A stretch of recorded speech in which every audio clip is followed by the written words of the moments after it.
All right, there we go. And we totally have not been chatting for 20 minutes just for fun. This is the first time we've spoken out loud at all, period. Yeah. Um, so quick introduction, folks. Casual dad here, but I probably will go by my actual name on this recording, Noah, which it's for full name Zoom has on there anyway. So there we go. Revealed the name. And I've got Harry on here, our very own Mad Emperor, the lead designer for Well Played Games. I'm always afraid I'm going to say Flare Games instead of Well Played Games. I know publisher versus developer, and I got to get that right. Yeah, that's right. Yeah. But yes, hello, I'm Harry, and so wonderfully introduced. Yeah. And I'm going to troll a little bit. I'm also going to be very clear, Harry, you need to use small words because I'm American and we have a simplified version of English. So we'll see. We'll see how this goes. I will try my best. I think And none of you those are over have, 4 letters, so we're good. yeah, and you have courageously and bravely are the same thing. So bravely agreed to chat with me about Warhammer Combat Cards and have me troll you with a bunch of crazy questions. Absolutely. So yeah, let's hop right in. To start, is there anything, any big reveals you want to give us right here? Want to give away all your Oh, secrets? straight away going in with the immediate action gut shot. No. Nothing that I can say right now that is going to, yeah, this is the big flashy news. This is 100% the next thing that's going to be coming out. Wildcards and the anniversary prep was a lot of work. So got a little bit more of the sort of day-to-day routine stuff catching up on things like new Supreme Commanders, regular content pipeline, stuff like that. One thing that I had alluded to before in previous live streams and in some blogs that is coming soon, TM, Yeah. is we're going to be doing some more improvements to leveling. So Okay. with wildcards, we added in that each time you level up, you get increased chances of getting wildcards.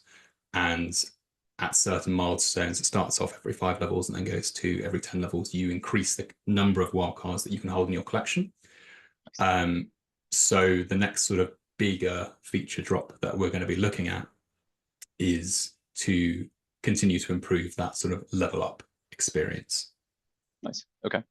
And as you can see, I've furiously spent basically all of the wild cards I've gotten, which is so much for impulse control, except for the factions that yeah, I'm not sure how to spend them, but certainly my Chaos and Tyranid stuff is largely spent. Yeah, this was really cool. And so let's actually go ahead and do the introduction bit that we jumped right over. So I do have the pre-approved questions, aside from the ones that weren't pre-approved. So I did want to dial back here and talk about how you got into game design in the first place. Yeah. So I think it's something that like on a personal level, I've always just been very passionate and involved with. So I've made a number of my own tabletop and card games, stuff like that. Even got one of them printed, which is fun. Not for sale, just printed for myself, but got that done. That's good. So it's a silly little game called Who's in the Dungeon, sort of a social deduction game. Um, I've also played Dungeons and Dragons for forever, and I've always been the dungeon master. Um, and most of the games that I play, I like to do some kind of reskin or adaptation of. So yeah, I've always been tinkering and designing, but from a sort of formal education point of view, no, I haven't got a game design degree. I've actually got an ancient history degree. Oh, there we go. So yeah, so if you want to know about Roman or Greek history, then I'm your man.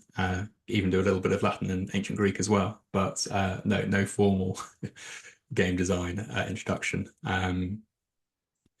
Beyond just that sort of personal tinkering and sort of always just being very passionate about it, I got directly into this job by just being a very active member of the community and taking that sort of passion and dissecting all of the cards that were in the game at the time and creating my own sort of power ranking and rating system.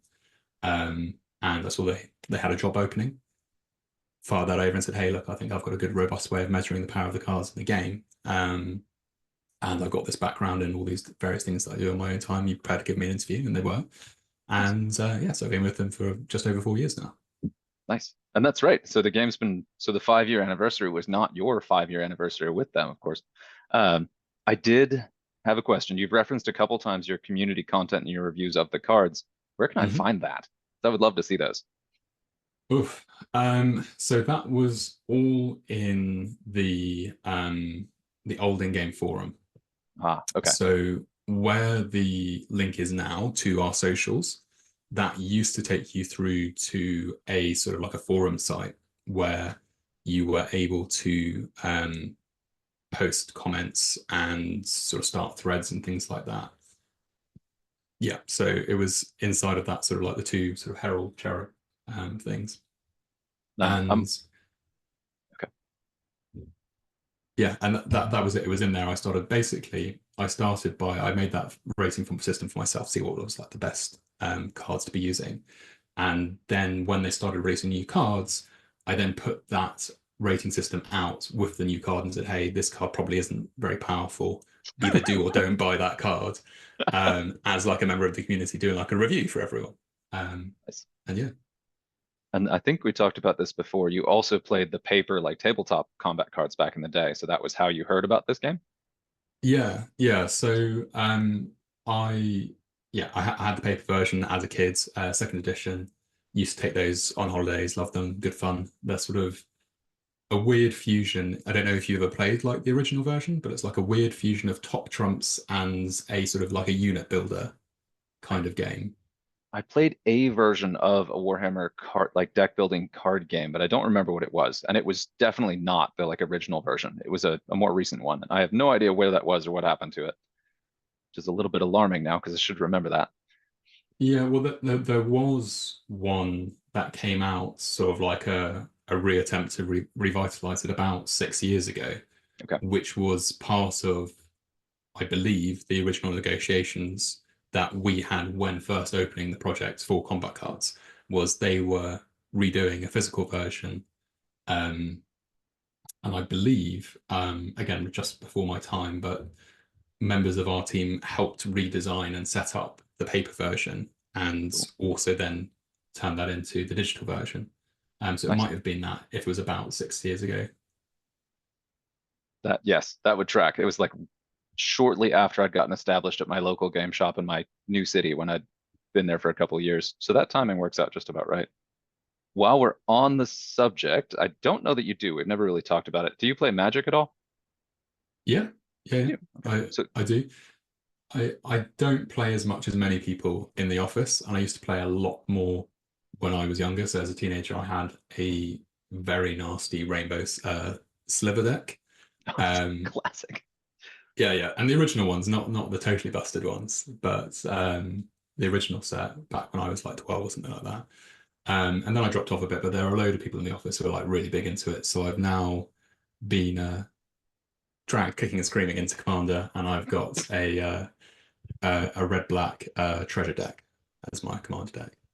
I'm gonna have to ask you questions about that because I just built a Baldur's Gate 3 commander deck that is built around treasure, but it's all about theme. So it's got as many recognizable named characters as I could cram in there. So it's probably terrible, but I haven't play tested it, so we'll see how that goes.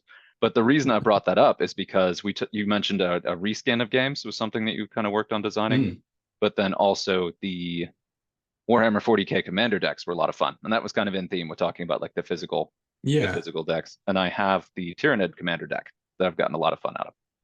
yeah. No, the 40k decks are actually quite a lot of fun. They're quite well placed. I disagree with some of the color choices, maybe. The chaos But ones, beyond yep. that, yeah, beyond that though, they're a lot of fun. They're very true to the IP, and it's fun to see sort of like top competitive deck lists in Commander. It's like, and there's Marnius Calgar, there's a Bloodthirst. You're like, what? I have really want to like incorporate some of those cards into other decks, but I am not taking that apart. Like it's staying, it will be that Yeah. forever. Got the tokens all sleeved and everything. So it's pretty cool to have, but it would be fun to mix and match that stuff into the other sets, but haven't done it yet. All right, now let's talk about combat cards. Oh no, I have more hobby icebreakers. Do you think we should do combat cards? Let's do combat cards. We'll circle back to hobby stuff later. No Ooh, but worries. on that, did you bring your visual aids? Did you bring any of your own painted models to the call? I've got a few behind me. My problem is that my ability to actually show them on camera or not is not brilliant. So I'm more than happy to take some pictures, and you can add those to the video at appropriate times. You know, show them off. That would be, yeah, let's do that. That would be fun. Okay, so we'll skip over that part. We can have folks wait for the hobby bit. This is my work question section, and some of these are the ones that maybe were not approved. So we'll see how this goes. And if you have to tell me I can't answer that, that is totally fine, of course. Yeah. Card reviews. Ooh, what was it like when you joined the team? You kind of talked about how you got there, but not what it was like to actually be on the team. Yeah, so it was a very atypical experience, I would say, because I got hired right in the middle of COVID, or well, right at the beginning of COVID, actually. And up until that point, I'd been working in sales. So I'd done a lot of technology sales, business to business technology sales jobs. So I didn't know what to expect. But it was a weird situation with the interviews where it was like, oh, okay, well, there's this thing called COVID knocking about. It seems to be scaring a few people. Don't worry, we'll just push the interview back a month. It's lingering That's a bit longer right. than we thought we'd do. We'll push it back 3 months. And is that right? It's been 3 months. This is obviously a lot bigger than we thought it was going to be. Let's just do the interview, get it all done. So I got everything set up and sent to me, work from home.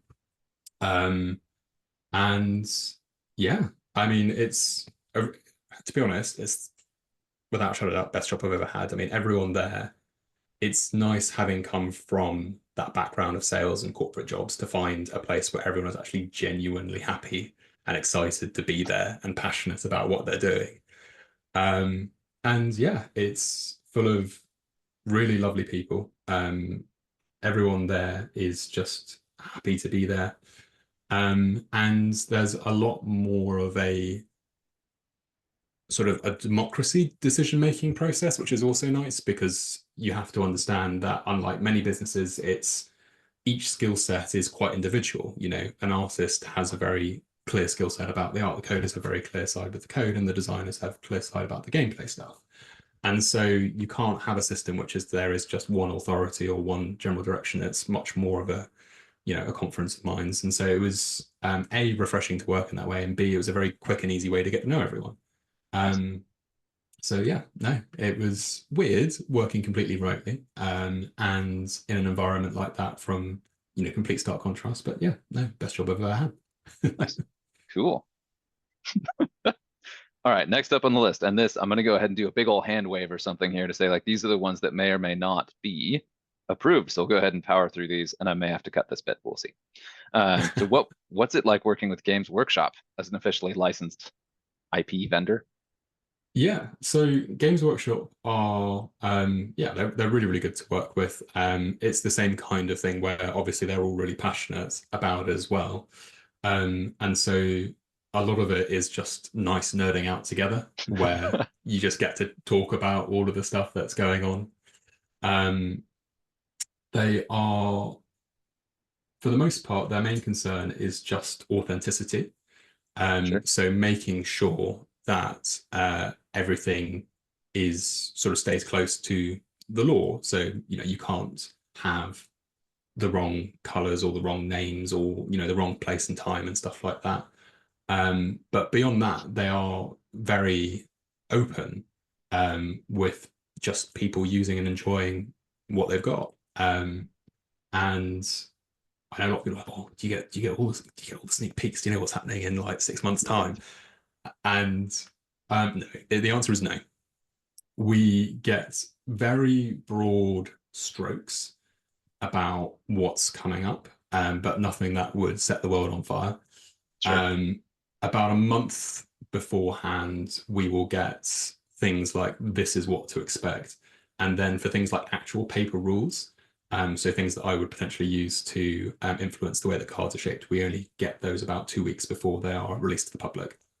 So So, ooh, we get a little bit of a heads up, but nothing enough that's going to mean that, I'm sitting on a big mountain of secrets. Absolutely not. sure. Do you have any memorable scrambles where you had to do a redesign based on the rules that you actually got in like 2 weeks? I think the biggest one, and this was mentioned by Benji in that community post recently about, what was the biggest challenge we've had, which was Leagues of Votann. Yeah. Because not only was it the idea of just having to restructure something, is that we didn't know what they were going to look like. We had some ideas, we've seen some Warcom community articles, a data sheet here or there, but to have the whole faction, to understand how they played, what they looked like, what kind of points balances, because Warhammer Community never gives out points, and so well, where are these guys weighted? Are they more powerful than Space Marines? We didn't think they would be. Are they more powerful than Guard? We thought they would be, but we wouldn't confidently say the average point value for a guy. We want it to be in the 10s, not the 20s, and stuff like that. So, and yeah, obviously Warlord rules. How do they play on the tabletop? What is their key theme? What are the special rules for each of these commanders and stuff like that? We didn't know, and so there was a lot of scrambling, but we pulled it off. We managed to get it out, and yeah, I think that was the biggest scramble restructure, how to memorize an entire codex in 48 hours kind of moment for me. And then, so you mentioned, and this may be oversharing, but weren't you on leave at the time when some of that design work was going on? Because you did not do, I believe you told me you did not design ETOC. I didn't. So we only released with the one Warlord to begin with, though. Yep. He was second wave. And so Votan was about 3 months before I moved more full-time onto another project that the studio is doing. And so, yes, ETOC came out under Tom's stewardship. So there was, yeah, I was sort of leading on the design for better part of 2 years, then went over to this other project for about a year. I was still involved, but I was more on the edges, and I've been back on the project since October last year. I've been back on it sort of full time. So just kind of jumping back in the timeline here. So of the 4 years you've been at Well Played Games, half of them have been off of Warhammer Combat Cards, ish. A year and 4 months, I was more on the periphery. I've never been off the project. It's more, I think more like 80-20 split rather than, off kind of thing. Yeah. Yeah, that makes sense. Okay, so I'm going to continue with the risky questions here, just to make sure they're all in a chunk, which so far I think we'll be fine. We'll see. We're all good. Yeah, so far. How do you feel about the current state of the game? So from sort of like a general balance and gameplay point of view, yeah, really happy. From the point of view of like how the actual sort of interplay between factions, and when we're looking at sort of like win rates and which cards aren't being successful and stuff like that, we've probably got to a point through these regular balance changes over the years that it's about as balanced as it has ever been. From the stability point of view, obviously we've had a few issues recently with just leading up to the anniversary, but as we've mentioned as well, that's also led us into a position where we've found like a big legacy issue that we're still in the process of fixing, but very positive about going forward and fixing that. And then beyond that, the game being more stable than it's ever been before, which is a nice positive thing coming up from that point of view. Yep. And from a feature point of view, obviously being able to have wildcards out there, a big quality of life improvements. And by taking quite that pressure off the sort of size of the pool, saying, well, the pool's big, but you've now got much more agency about where and you upgrade things and how you control which cards matter to you. We've got a lot more space to be a little bit more adventurous in that area now, where before it had been, we don't want to be over bloating or over complicating this area because it's already quite big. Wildcards means now that we've opened a little bit more of the door.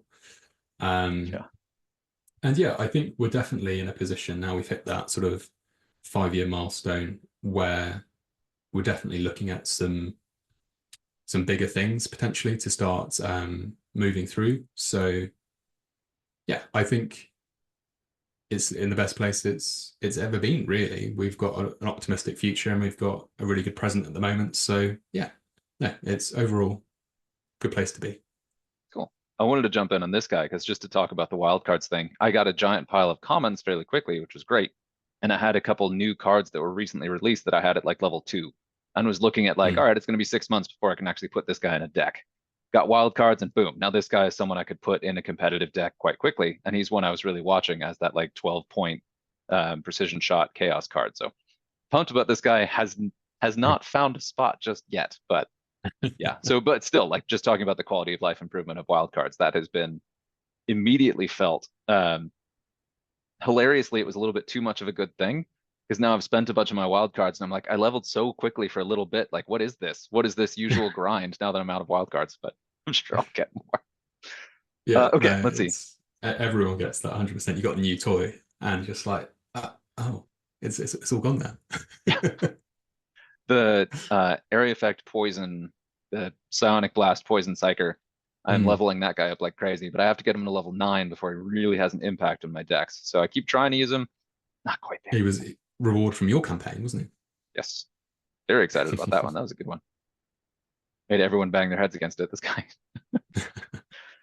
Okay, let's see. So let's go ahead and get the other controversial questions out of the way. There are 2 more, and we already covered one. So the last one is just, what are your current design priorities? Ooh. Yeah, so again, obviously can't speak too much to any of this. To be fair, I think the difficult thing, and this is the difficult thing about being like a game designer in general, is that what I'm now currently working on is something that you're very unlikely to see for 3 to 6 months, because I can't be working on it as it's being built, because then otherwise what are people building? But what I alluded to about these avenues and options with feature work for some potentially sort of like more dramatic things that we can change, there are options being explored that, yeah, could be, you know, really, really big. Realistically, though, I could tell you what I'm working on, but it wouldn't make a difference, because whether or not what I'm working on gets made isn't the same thing either. And part of a lot of what I do is exploratory work, which is, okay, we have a certain amount of time to deliver this. What would the 3 best options be? And so I'd make 3 different things and we'd pick one of them. So I could tell you 3 things. I know 2 of them would never be made. I don't know which of them is either. So there's only so much that value that you can get from answering that question, I'm afraid. So just touching back in the timeline there, if I'm understanding right, so this brand new card that came out, I think today, you were working on this guy around when the last Skulls event was? Oh no. For cards, I will be. We've got a good roadmap planned out of which cards we want to be released at various times, syncing up with Games Workshop releases and things like that. We probably have most cards placeholdered to be released 2 to 3 months before they actually get released. Okay. But the card design process, realistically, as long as we've got the stats 2 to 3 weeks before release, then we're golden. So yeah, I can't remember exactly when I made that one, but that was probably only last month or so that I made that card, stats wise. Little tangent. We've talked quite a bit about the Poor Hammer podcast, or the Poor Hammer YouTube channel, that we both enjoy it. And I remember that they did their whole episode on the ugliest models in the entire GW range, which made me sad, because for Chaos they picked the Defiler, which I always loved the like crabby chaotic design of that one. Yeah. I kind of agree with them on the Soul Grinder, who I think they actually like better. But yeah, so seeing this guy, it's pretty cool. This is a card I definitely want to use when I get it to a certain level. But yeah, wanted to highlight this one. I was a little surprised to see this guy drop when we are seeing teasers for Imperial Agents coming out for the next Battle Pass. In 2 days, depending on time zone. Yeah. Yes, 2 days. Yeah, Monday. We've got the timer. What am I doing here? We've got. Oh, it's the thing.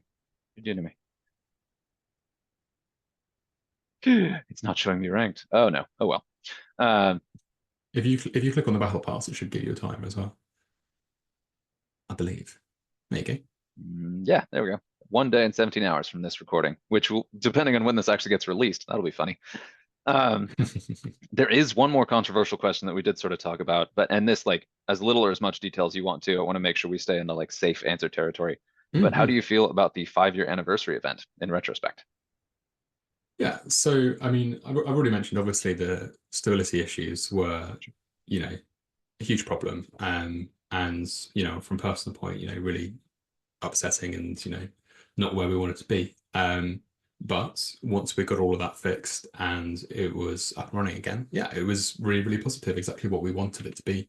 We had an opportunity to have a large number of campaigns celebrating the community, our content creators such as you, and also give out a whole load of different new goodies. Those 5 levels to level 5, 5 cards to level 5 was, you know, Yeah. fantastic to do, to be able to say, hey, look, just take these cards, enjoy them, make them playable straight away, combined with wild cards at the same time. Say, hey, look, we've got 5 cards to level 5, but if you want to take them even further, just go for it. Community engagement and involvement was fantastic as well.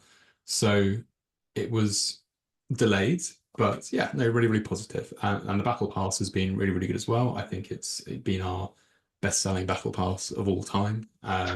Everyone's really, you know, and that was kind of the point. It was, we just wanted to be as generous as possible in that window, and just make it a proper celebration. And I think, you know, we succeeded on that front. We've got fantastic new feature out there that's been really positively received. So yeah, no, Nice. started off badly, but ended exactly how we wanted it to be. So yeah, Rocky badly is a little bit extreme, but it's yeah, it was a cool event. And I mean, you wanted to be extra generous and you ended up giving a whole extra week of rewards. So it yeah, worked out pretty well. And I was yeah. very like this, and we've talked about this, especially with wild cards, but this is a card that I would have sat on for a year trying to level it Mm. up until I could actually put it in the deck. But to have it at level 7 within a week, it's yeah, I can put this sucker in any deck I want now, and he's really effective piece. And that was very exciting. Yeah, absolutely. Well, I think, you know, we understand that we want people to be excited about cards as they come out. We want them to be saying, yes, this is what we want, and I want to use it now, as you would expect. So yeah, just being able to really elevate that, and we're still thinking about more ways to enhance that experience. But yeah, that particular event, giving them away at that level, and also wild cards at the same time. Yeah, that's something that we're keen to keep improving on. Nice. All right, let's see. So let's get into the nitty-gritty of the cards. What is your favorite card and your single favorite card in the entire game? And if it's an Oh, unreleased one, you can just say it's unreleased. I can't talk about it. They'll give you no. that easy out. I think my favorite card in the game is probably Kaboom. Kaboom. Which is the Kerboom. bomb squig. The bomb squig, yeah. And 5 point bomb I squig, right, buddy? There you yeah, go. I really struggle not to put it in any deck that I build for orcs. You sort of mentioned like what are my collections and what do I do? My very first army was night goblins. Age sort of 6 when I started out playing, and they've always been like where my heart for Warhammer has been night goblins and squigs. And so yeah, any excuse to get a squig in there. I just like how on theme it is as a card. It does exactly what you'd expect it to do. And it's that nice sort of 5 point where you don't feel bad about having it in deck. It's 5 points. It does its job well. Well, yeah, it's got Furious Charge of Death Blow. It does insane damage for 5 points. Yeah, yeah, yeah. And it was also one of the cards that I was able to name myself. So that is my own name for that card as well, which is great. Same as Stomper Chomper. So Stomper Chomper is because there is no officially named Squiggoth in any of the literature. There has never been a named Squiggoth. So we did have free reign to name those ourselves. So Stomper Chomper and Muncher Cruncher are well, we thought if we'd had Stomper Chomper approved for over 2 years now or something like that, we could probably go straight to Muncher Cruncher. So yeah. And it's funny, this always messes with me because my Stompa Chompas is decently high level now. I'm level 8, almost that double trait. But my Muncher Crunch is only level 3, but it's got the artwork from the original I Stompa know, yeah. Chompa. So I look at this visual and I'm like, wait a minute, he's only level 3. What happened? Yeah. Yeah. Well, we got caught on that where it was one of our GW representatives said, "You've got this labeled as a Squiggoth. That's actually a gargantuan Squiggoth. You need to swap that around." And we're like, "Yeah, we do. Yeah, all right." So that's the reason why Stomper Chomper got his art changed. But it meant that we opened up Muncher Cruncher to be made as well. So silver linings. Yeah, what's his face? Blah, blah, blah. This guy's very happy to have 2 of those because those are just built for his rule. Mozrog. Yeah. I was going to do a brief comment on the artwork. One thing I actually really enjoy is that on the tabletop, your smallest models kind of blend and you don't really see them well. Whereas in this, from an art perspective, the little tiny guys have some of the best looking artwork because you just get to see them in all their full glory, the same scale as the Yeah. other stuff. Whereas the bigger stuff, you have to absolutely. zoom out a bit and can't really see it as well. It's like this being an example, looks the same size, but this sucker is just ridiculously huge in person. I Yeah, saw well, one we dropped haven't. once, and that was the greatest tragedy of my life. Oh no, what you mean? Physically dropped it? Physically dropped, and it blew up, Oh, as one would it expect. must. Yeah, yeah. Oh, It was over. It so wasn't, painful. yeah, it wasn't the greatest tragedy of my life, but you don't want to see that, especially after someone put the time in to build this thing. Well, Yeah, was that just at the game store or a tournament or something? Or it was at the game store. One of the sort of like people watching joys of going to the game store is seeing everyone like juggle in their miniatures. You've got a lot of the folks that bring in like the wheelie bin with the stacks on top and they do oh, super yeah, careful. But then you've got the guys that have like 4 shoe boxes stacked at different angles on top yeah, of each other. Usually the orc players. So yeah, yeah. You just have a shoebox full of Orc boys. You just roughly shake them onto the tables. There we go. Deployment done. just to push this whole thing. It was one of those what's the gambling thing where you have like the wide stick where you just push stuff forward in a Yeah, big like pile. the chip queue kind of thing that they. Yeah, yeah. Let's see. All right. And just to go ahead and pick on it, what is your least favorite card? I didn't have that in the question list, but I wondered if we could go ahead and throw that in there. And that's a big question. You don't want to pick on anyone.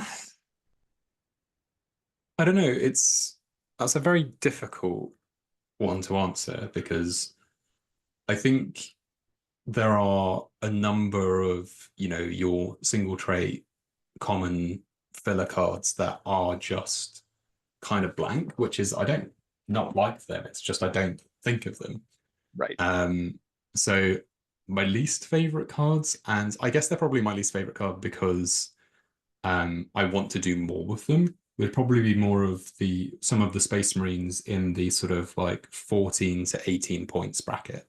There's a bunch of them which are fine, Sure. but they don't have as much of a place because, or if you take one, you're not going to take the other. So that kind of early middle cost kind of Space Marine, I wish there was more I could do to distinguish them, make them feel a little bit more different, I would say. So yeah, I'll probably go for that. Okay. I'm very excited. The Imperial Fist Intercessor with the bolt rifle and regen is one that I'm really excited to get in my collection at some point. And he was just added to Yeah, the heavy pool. intercessor. Yeah. Ooh. And yeah, 14 what starts right here? 13. Yeah. No, so it's this guy. Okay. Who is very Yes. common. Yeah, Yeah. it's that kind of bulk in there where you wouldn't really bring more than one or two of them, and that was only if you're squeezing for points. It's not you'd purposely pick necessarily. Right. And that's always a shame, as a designer. You want every card to have an interesting, unique flair to it.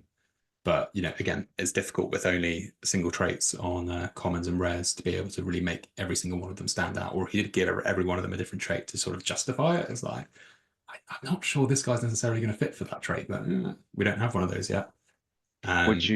Would you ever consider expanding traits where every single card has at least 2?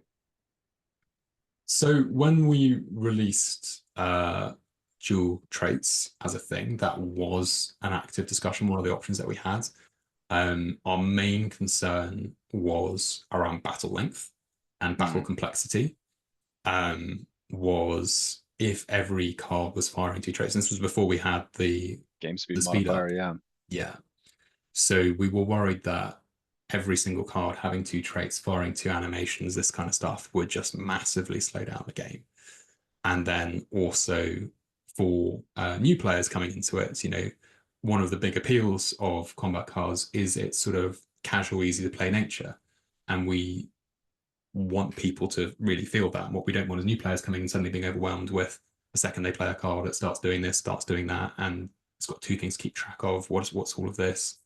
And so that's why we came to that decision. It doesn't mean that we'd never say never, but that was the philosophy that definitely won out at the time, and that stays true to today. But from a design point of view, yeah, absolutely, I'd love to do that. I want it as crazy as possible. But no, there's a good reason that we've kept it that way for the moment. But yeah, the character I think is the main thing that I like about it, is the ability to say there's nuance to it. They might all have precision shot, but they have a secondary trait behind it as well that means that okay, this does that, but in a different way. Sure. Yeah, and I think we did touch briefly on forbidden trait combos at some point we were chatting one day, and I realized sometime later that the only trait, and correct me on this if I'm wrong, but the only trait combo we have not seen in dual traits is fear and regen. I don't think, ooh, does that We Necron do thing have have Fear that? Regen. Yeah. The Necron Straptech Destroyer, I think Thing. it is Straptech Destroyer. Yep, Yeah, Heavy Construct. Yeah, it does have that. cool. So there were a few forbidden combos that we've eased off on slightly. So when we were making it, for example, going back to Munch Cruncher, Fear and Berserk was a forbidden combo. And we've obviously Ah, got that now with him. We were hesitant about doing things like Sonic Blast and Poison. Obviously, that's out there. Only two of two them. of them now. Only two of them. And I think it's one of those things which is very easy to be over scared of on paper, Right. but you don't really know how significant one card's actually going to be once it's out there in the wild. So very fun to play with it. And if it is broken, you can always change it. It's more fun to just get the option out there and see how it goes. Sure. Yeah, and I was a little bit surprised that the Chaos Psyker was primary trait poison, because that makes the Psionic Blast a lot more devastating, but a little bit slower. Um, and I think the Unclean one has the same, right? Yeah, not sure off the top of my head, Eroticus. No, No, he's Silent he's Blast switched. Yeah, first. but he's legendary, so he ends up with max level poison anyway. He does, yeah. Yeah, But the idea with the new what's Blightbringer, something like that, something like Blightbringer, is that almost all of his primary damage is going to be coming from poison. sure. So, if you go all the way to max level, he's not got the most impressive stats. So the Psyblast itself is never going to be doing massive amounts of chip damage. It's just that ability to stay on the board. And he's got a lot of health Yeah, for his cost. So the idea is more just play into your Nurgle theme, keep him on the board, heal him up, protect him with taunt cards, stuff like that, and he will just make sure everyone's really, really poisoned, and that's his job. yeah, really. I just to sort of touch on my ladder play. This is the final weekend of the ladder season. We'll just take a look at this. I can't see it. But so the factions I'm leveling right now are Orcs. We'll talk about that in a second. Then I've got Eldari. Then I've got Chaos and Tyranids. Everyone's doing pretty well, except Chaos keeps bumping up and down. So I'm pretty stuck there as they're my least competitive faction. And one of the challenges is durability. In terms of offense versus durability, I'm having a hard time keeping stuff alive. And it's my level 3 Supreme Commander Abaddon or Ahriman. And Ahriman's been fun, but I keep getting these moments where it's Ahriman drops and then something one-shots him. It's just that one turn too soon, and it's so close, but not quite getting there. And the Poison Blast should help, or getting a couple levels into my Blue Scribes, a couple things, but it's this close. But they're just a little bit behind the others. And that, we'll talk about why this combo's in a second, but my follow-up question was going to be, what is your favorite card that you designed? Which you already kind of answered that, but maybe your, not necessarily the warm fuzzy one, but the one you're happiest with how it came out mechanically. Yeah. I think one of my all-time favorite cards. Yeah, there you go, Boss Necrot. Yeah. That he was one of my earlier warlords. So I think the very first warlord that I did, that was just me, was Eldrad. Huh, And Eldrad is an interesting one. He's a very specific kind of play style. He's a little bit more restricted. You have to go mono psychic. It was still in that era of combat cards where it was, a warlord had a theme, a type that they specialized in and went with that. So I was like, okay, well, how would I make that interesting for the psychic, which would be Eldrad? But Boss Snickrot was the first one that really kind of broke out from that and said, no, let's do something a little bit more interesting, different. It doesn't matter what attack type you do, it's just a little bit of a different strategy and play style. And it was also at the same time that we just released Target Acquired as well. So it was that big combo. Actually, it was just after we'd released Target Acquired, I think. because I remember when Target Acquired came out, I was like, why do we need Target Acquired? It's the most garbage trait. No one's ever going to use this. It's so unhelpful. Whoever designed this is obviously has no idea what they're doing. I was like, come on, guys, it's not that bad. It's great. You need to be able to pick and target a card. And I was like, all right, well, let's release Boss Snickler. It's proven wrong.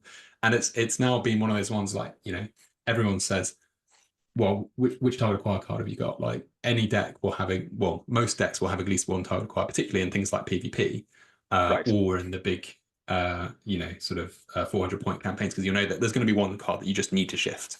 Yeah. And yeah, I think opening that door and seeing Boss Necrot being that sort of successful warlord, which for a long time he was that kind of niche where it was, I want to play in a little bit of a different style, and I'm not the highest win rate, but I'm sort of comfortably in the top middle area and just have fun with it. And yeah, that success just opened it up to play around a little bit more with just fun themes, wacky interactions. So yeah, I think Boss Necrot's probably my first sort of real, I've done something fun and it's worked. So yeah. And yeah, so that kind of tied in because I'm finally laddering with Snickrot, and he's at, I think, 3,400 trophies with no ceiling in sight. So he's going to keep climbing when I stop banging my head against Ahriman.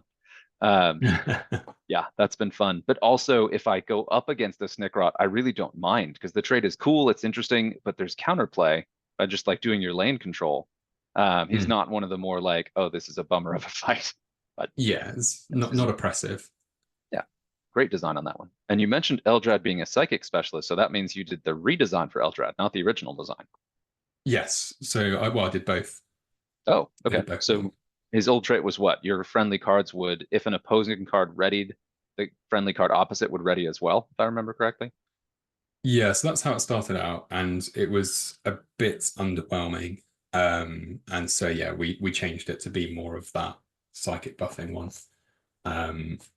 Gosh, you're right. Yeah, I'd forgotten that we had to do that big rework. But yes, you're right. We did do that. And it's that first iteration of the rule works in a PvP game where you're trying to limit another player's options. But when you're playing against primarily the AI, it's not as interesting or interactive a rule. In fact, it's a rule you have no control of at all, because if the AI decides to do something, I get a bonus. It's not something you can actively engage with. So that was definitely a learning, is, it wants to be something that you actively take control of as a rule, and, try to do that as much as possible going forward. There are still some sort of roll of fate, obviously.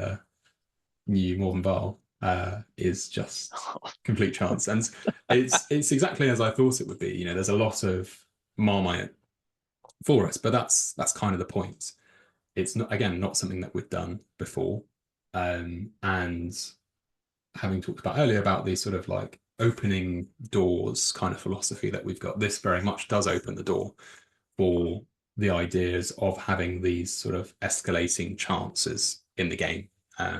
So yeah, nice experiment, which I think's worked out really well. It's definitely got that gambler's clutch moment of like, oh, I can't believe it. Like, yes, absolutely pulled it out. And that's not for everyone. So, you don't have to play as her, and you're not going to come against her repeatedly in the ladder. So yeah, I think it's a nice place to be, and I like having it in the game.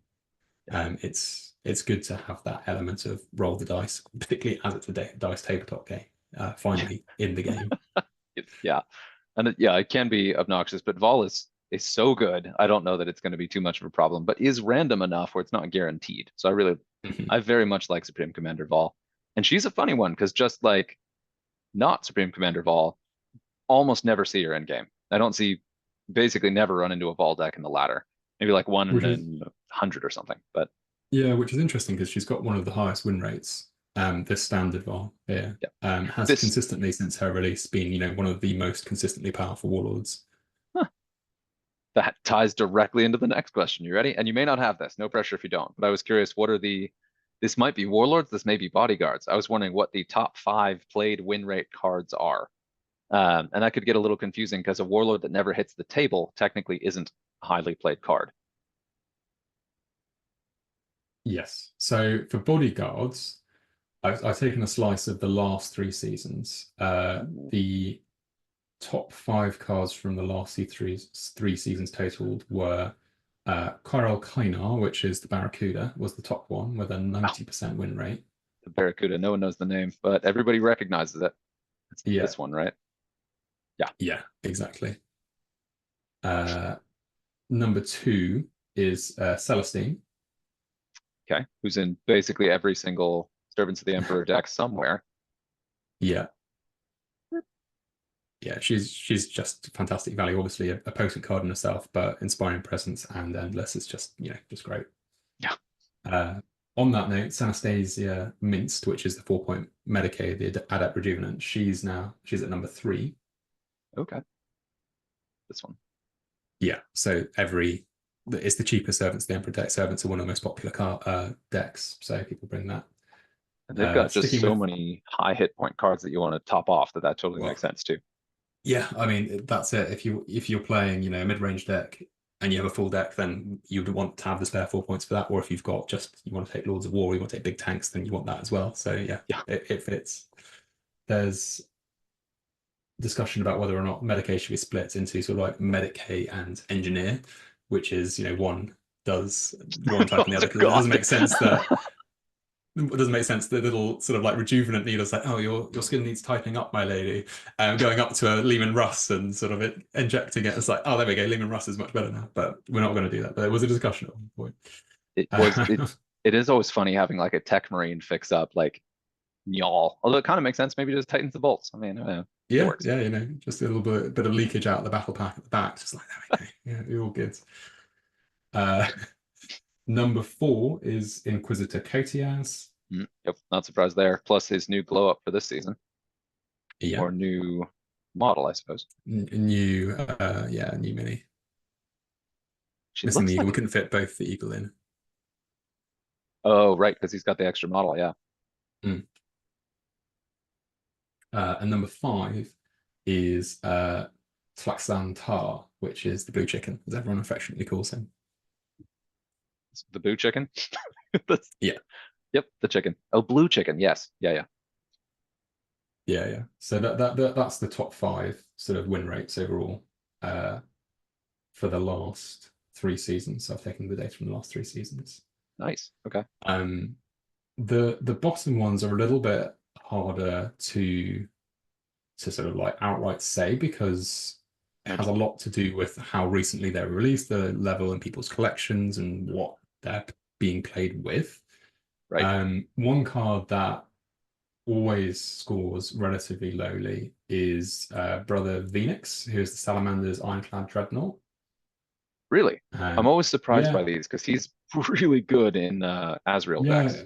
Well, that's it. He is that one, Brother Venix. So he is always consistently, but I don't feel like I'm able to justify making his stats any better. I guess the option would be potentially to change his traits, but he kind of stands out with that. Regen's got a buff recently, so it doesn't seem to be too much of a call to do that necessarily. Scar and the Reaper has been very low over the last ones as well. So that's, I believe, Chaos? No, I believe that's the Space Wolf, Thunderwolf Cavalry chap. Oh, really? I think he's sort of like 14 points, something like that. 13. Yeah, there he is. He's 11. Yeah. So he's 11. Cheaper than the pool of unusable cards you were talking about, or difficult to get into the game cards. Yeah. And I guess he's one of those ones that lots of people have at high level because he's one of the very early cards. Yeah. But yeah, doesn't just quite deliver. It's tricky with low cost berserk cards anyway. Another one that was quite low, Malakan Ferios, another Space Marine. Again, it's difficult with the Space Marines again because they have the most of them, so they tend to score quite low. And again, it's another regen card. Yeah, but the ranged one, the melee one, I imagine features a little bit higher, just because he's too expensive to put in like a Tolmaron deck, and doesn't fit the theme of most of the other Space Marine decks. I do like to include him, especially in my Azrael decks again, because I love regen in there, and that tops off his attack stats, which is kind of the biggest challenge with like cost versus value. I could see that. Yeah. Yeah. And the last one, I'm just looking, scrolling through here because I'm trying to find one that's had enough battles played to sort of like count, is the Droning Horror. So that's the Light sort drone. of helicopter chap. Yeah, plague drone, that's it. Plague drone. Light That one. And people still have a really sort of love-hate relationship with anti-infantry. And infantry does keyworded make up something like 60%, 65% of cards. So it's getting that damage increase against most cards. So yeah, it's still taking a while to settle in anti-infantry. But And it does have a lot of success. You do see cards with anti-infantry doing very well in the ratings. So just hasn't okay. stuck for him. Well, he's got that great combination of hit points and good high damage. Cost is middling, but I think the biggest challenge for me with this is just chaos ranged. Yeah. I still have yet to find like that magic combination for ranged and chaos. I don't have a lot of the newer cards though, so that's kind of I know a lot are coming Yeah. out. This Yeah, and one. that is a legacy issue that we've had with Chaos, is that Chaos have been a premium Psyker and melee faction, but they've always struggled with the range. But there are interesting range cards, so been trying with more recent Chaos releases to sort of flex the range side a little bit more, get some more interesting options out there. And just teasing the balance changes for this coming season, I think I saw this guy get a pretty significant buff in a couple different ways. What is it? Yeah, You so flip the traits, drop the cost below Big Game Hunter, got a bit of a yeah, reduction in damage. Yeah. yeah, exactly that. So it was the only taunt card except for the Thunderhawk gunship, which is again a different kind of league, and the other Baneblades. So one of the two Baneblades that have taunt. And so it seemed really strange to have a card that is a target for taking extra damage, trying to absorb damage. So reducing that below 40 points made sense. Yeah. If we're going to take it below 40 points, I'd take the wings down a bit. And then looking at the traits, it's, well, if what I've been used to playing this card as is as a bulky big game hunter range tank, and then suddenly it gets taunts, I'm now playing with a very different card. It has a very different role to what I've been used to, how I've been playing with it. It's now no longer a damage dealer. My damage dealer has now become something that gets damaged, which is not how I'm used to playing with it. So if we start obviously with taunts, it has that role of being, a taunt card from the very beginning. And also has the benefit of getting to max level taunt, so it gets the maximum damage reduction by the time that you're finished. And then has an added bonus, which is how it should feel, of dealing better targeted damage as it levels up, not the added bonus of now being shot by everything, if that makes sense. So Yeah, that maximum trait 2 taunt and over 40 points really just asking to get burned down.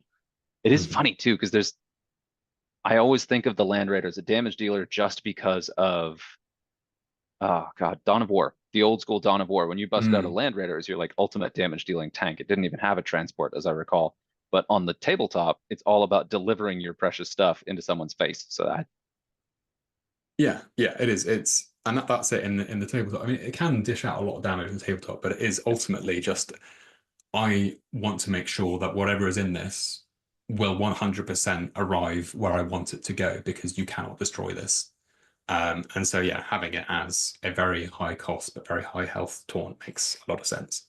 yeah, this is pretty cool. So thinking about ranged chaos, this is definitely something I'm going to reach for, especially starting out with taunt at level 1, because mine is only level 1. But being able to use it in that space with the hit points it's got will be really, really nice as I level it up. So appreciate that. And I'm going to be talking about the balance changes in detail later. I didn't want to touch on them too much, but that one jumped out as one that was worth talking about right now. Yeah. Let's I see. wait, I mean, that wasn't originally one of mine. That was made by someone else. All right, that's a perfect segue to sort of my funsies bonus question. You ready? Who is your in-office nemesis?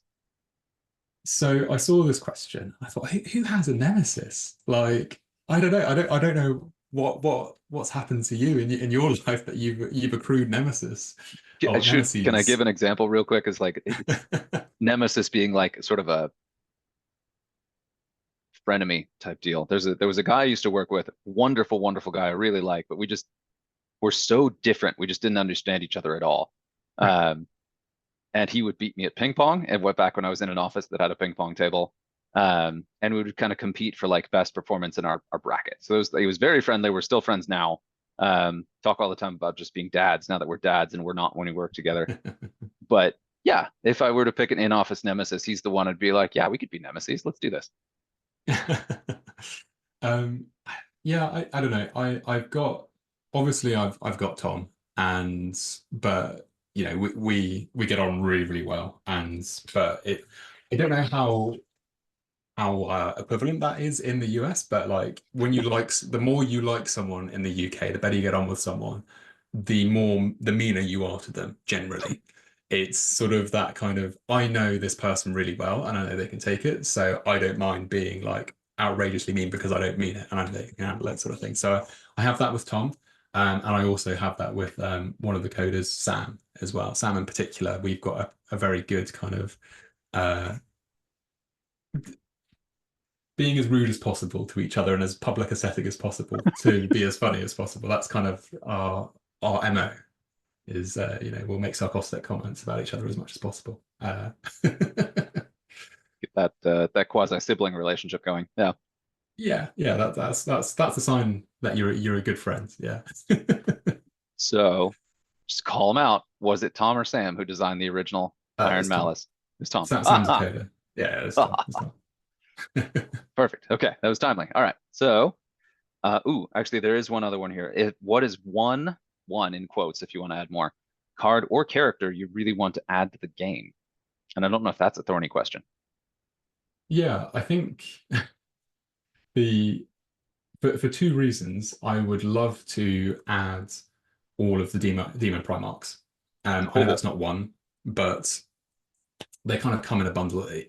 It's difficult saying picking one of them because you're going to immediately upset the other players. So I'd like to bring all of them in, and because they are an incredibly interesting and high opportunity sort of like space to be making interesting Supreme Commander rules and stuff like that. I was going to say, yep. Just yeah, really cool and interesting design space, which people are going to get really excited for. And the second reason, this is the sillier reason, is it means that people can stop asking me about when Angron, Magnus, or Maltarian are going to be added to the game, because it is consistently the question that gets thrown out on live streams on Discord, like every time I'm in there. Someone's like, why isn't Magnus in the game yet? I was like, well, we explain this. We add them when the codex gets released. And I was like, oh, okay, so that explains why Magnus isn't in the game yet. But why isn't Mortarion in the game yet? I was like, well, because their codex hasn't been released. Right, yeah, no worries. But Angron? I was like, yeah, funny thing. Not for 10th, right? Because the Supreme Commanders launched with 10th edition, right? That was kind of where they were added. Yes, for us, yes. That's when we started adding them in. I think Supreme Commander as a label may have existed before. But I think it was in 9th. But there was a rule, which was if this character is in your army, they have to be the Warlord. I'm gonna check so as a concept, it's not net new, but we've started adding them in with 10th. I believe I have. And go ahead. I'm going to throw out the next question while I dig this out here. And I promise I'm listening, as one does while digging for something in a codex. That's a good one. Let's maybe take a minute to think about. So we'll go on a slight tangent. If you could design any game, what would it be?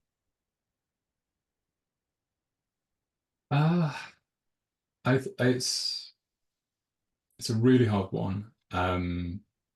One of the talking about sort of projects that I sort of put on myself. I'm a big D&D fan, and I'm a big Pokemon fan.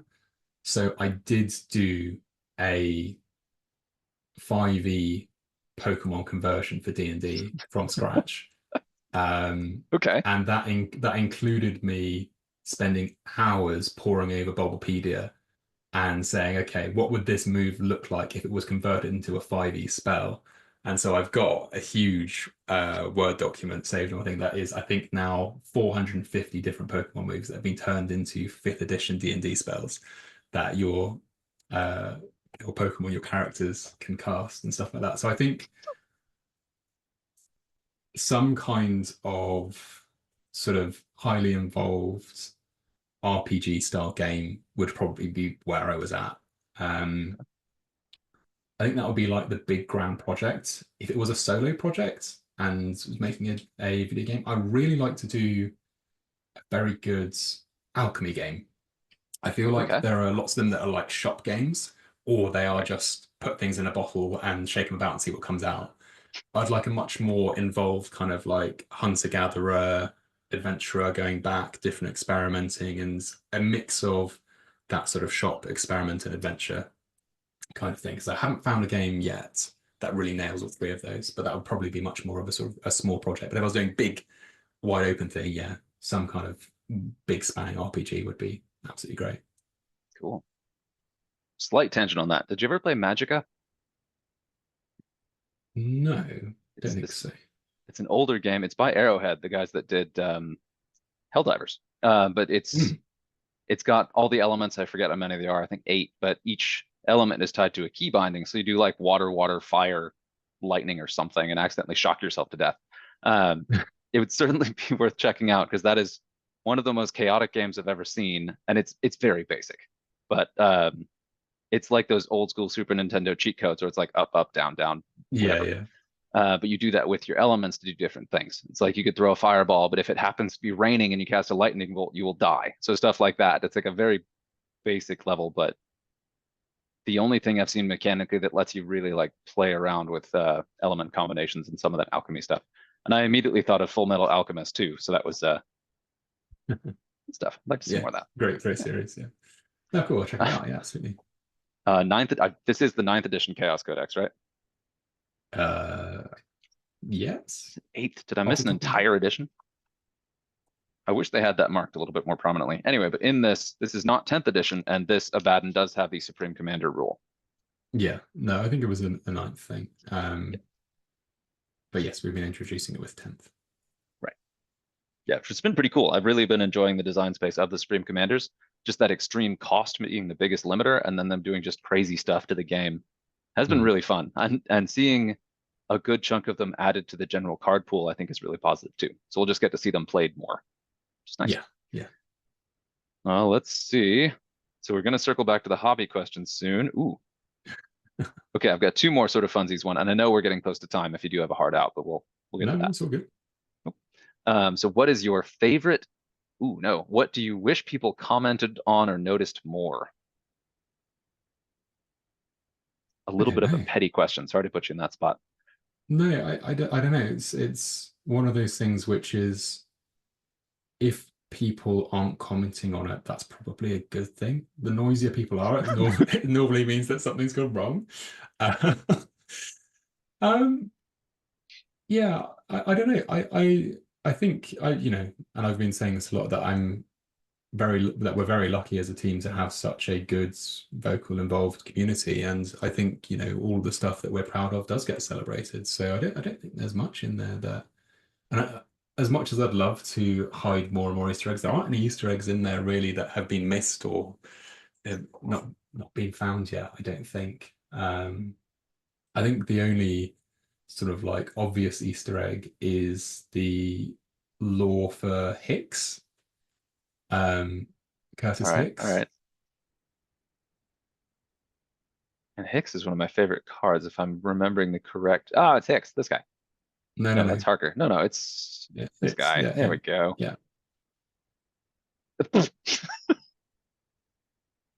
Really? How long has that been there? I've never read that. that's it. That's always been the lore. So obviously Hicks. What do you get the reference? What, get to the chopper?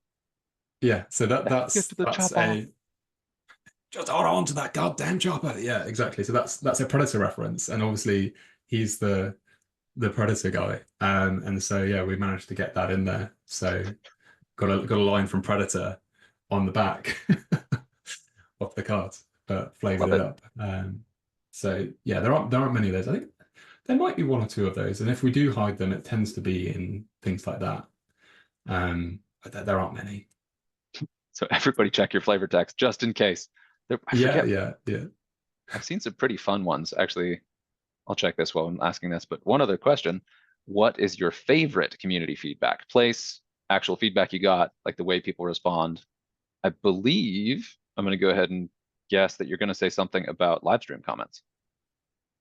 Yeah, I don't think there's anything too interesting on that one. But yeah, I think just the general feedback, as you say, from the live streams. But I think, actually the biggest, most memorable bit of community feedback I ever got was, again, that transition from being a community member to a member of the team. And in the forum, I got to announce that on the forum that, I'm not going to be putting any more posts here on the forum formally as a player anymore because I'm becoming a developer. And the massive sort of like support and sort of like, oh, that's amazing. We're really, really pleased for you. This is going to be great for the game and all sort of stuff. Like overwhelming positivity that came out of that was, yeah, a really nice way to start into the career, particularly at a time where, as I said, I hadn't been in the games industry before at that point. So, I wasn't feeling necessarily that confident about it, but have the whole community of the game behind me saying, yeah, this is great. This is really positive. Good for you. Yeah, it really set me off in a really good way. And it's been a lasting feeling of, that we do have, a really positive, supportive community. And that's worth celebrating. Yeah. Nice. Yeah, that's a cool moment. And it's nice that people see that and then respond to that. That's pretty cool. Yeah. Yeah. Okay. So we're going to go ahead and circle back to the hobby questions, and I'm going to go ahead and close out with these, unless there's anything else about the game that you wanted to go ahead and cover. I think you've got almost all of it in there, really. You did a pretty thorough job. Oh, I got more. But no, how did you first get into Warhammer? Did I remember right? You said you got in at 6? Yeah. Your Night Yeah. Goblins? Yeah, that's right. So my dad is a general, and he is has always really been into wargaming. But mainly it was sort of like the Napoleonics, and he also had proper sort of first edition D&D books. And so me as a kid was looking, it's like D&D is really, really cool.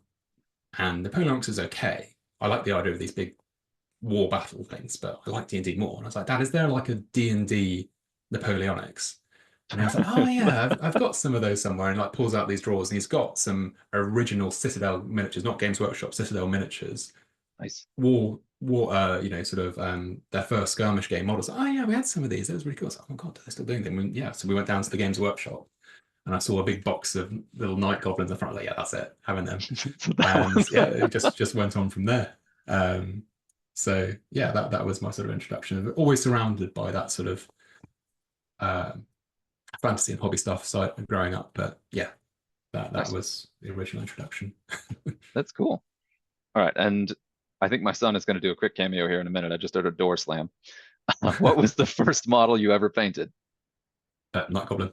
Yeah. Oh, well, of course, a single Night Goblin. Yeah. So you got your first box of your first army, and the first model you painted was a model in your first army. Yeah. The discipline there is tremendous. I painted a Khorne Berserker and then didn't do Chaos Space Marines for 20 years. 30 years.